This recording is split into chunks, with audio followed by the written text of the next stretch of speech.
Joining me now is Santosh Rao, head of research at Manhattan Venture Partners, also an early investor in companies. You can tell this guy has a vested interest in seeing some of these markets do well. Does it worry you? Smile Direct, even some of these other ones, Lyft, Uber, that have maybe been so hyped up and now have kind of fallen by the wayside? Yeah, thanks for having me. Not really. I mean, we had a thesis going into these stocks. You need to have a thesis. You need to have a long-term thesis. These are transformational stories. I'm not talking about Smile Direct, but Lyft and Postmates, and that's the future trend. There's a secular trend going on in terms of on-demand services, renting over buying, things like that. So I think we play that theme. So there's a strategy behind it. So we are fine with this. We want this lock-up expirations and all those technical factors to clear out. I think the company Lyft, for instance, where we are the investors, they reported great 2 quarters right off the gate. We expect a good quarter coming in. So I think they need to report good quarters. They need to show that they're trending in the right direction, and they will come back. So it's a long-term story.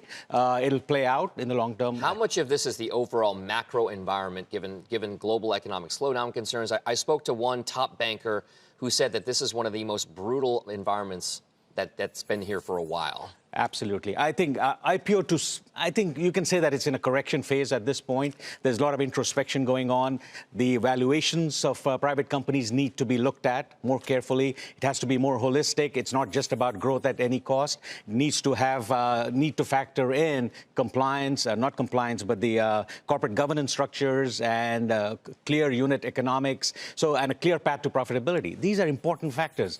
In the past, you just had the revenue line that really drove the whole valuation. Now you will see, as you get to the later stages, the later rounds will factor in these factors and give a fair valuation. Thematically speaking, there are places we've talked about artificial intelligence, we've talked about machine learning, we've talked about things like upcoming 5G. From that standpoint, what do you think is going to be that next big theme or push? Yeah, I think you're going to see a lot of, I think Airbnb is going to be the big one. I mean, that's from the old group of stocks. I mean, that's kind of delayed, but I mean, they had said that they'll go early 2020, but that's fine. That's going to be the next big unicorn. But there's a lot of fintech companies coming into market, still to come. You have Stripe and some other ones there also. So, and you'll see a lot of companies in the IoT spaces. These are small companies that you don't see on a day-to-day basis, but they're part of bigger companies like the Apples and the Microsofts and all that, or they're acquisition candidates for those companies. So the exits for them could be M&A.